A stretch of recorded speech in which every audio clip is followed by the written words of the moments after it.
गलातियों 6 अध्याय और 8 पद 9 पद 10 पद का अर्थ। 1. आत्मा और शरीर का बीज बोना। पद 8।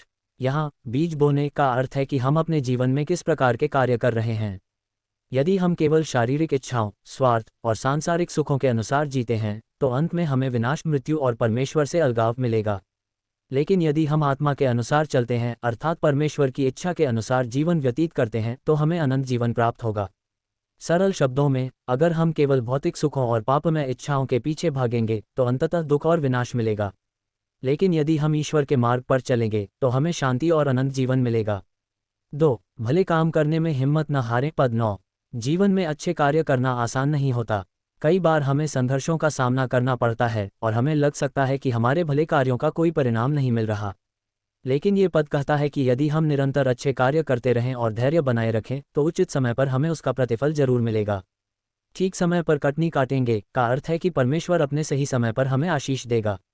सरल शब्दों में, अच्छे कामों का फल देर सवेर अवश्य मिलता है, इसलिए कभी भी अच्छाई करने से पीछे ना हटें। 3. सबके साथ भलाई करें। पद 10।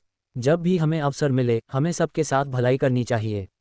लेकिन विशेष रूप से हमें अपने विश्वासियों, मसीही भाइयों और बहनों के साथ प्रेम और सहायता का व्यवहार करना चाहिए। इसका अर्थ यह नहीं कि हम दूसरों की मदद न करें, बल्कि यह कि अपने आध्यात्मिक परिवार विश्वासियों का विशेष ध्यान रखें। सरल शब्दों में, हमें सभी के प्रति दयालु और उदार होना चाहिए, लेकिन हमें अपने विश्वासियों की विशेष रूप से सहायता करनी चाहिए। योजक चिन्ह, योजक चिन्ह, योजक चिन्ह। समग्र अर्थ, जीवन में हम जो कुछ भी करते हैं उसी का परिणाम हमें मिलता है। यदि हम आत्मिक जीवन को प्राथमिकता देंगे तो अनंत जीवन प्राप्त होगा।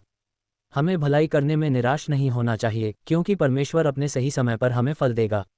अवसर मिलने पर हमें सभी की मदद करनी चाहिए, विशेष रूप से उन लोगों की जो परमेश्वर में विश्वास रखते हैं।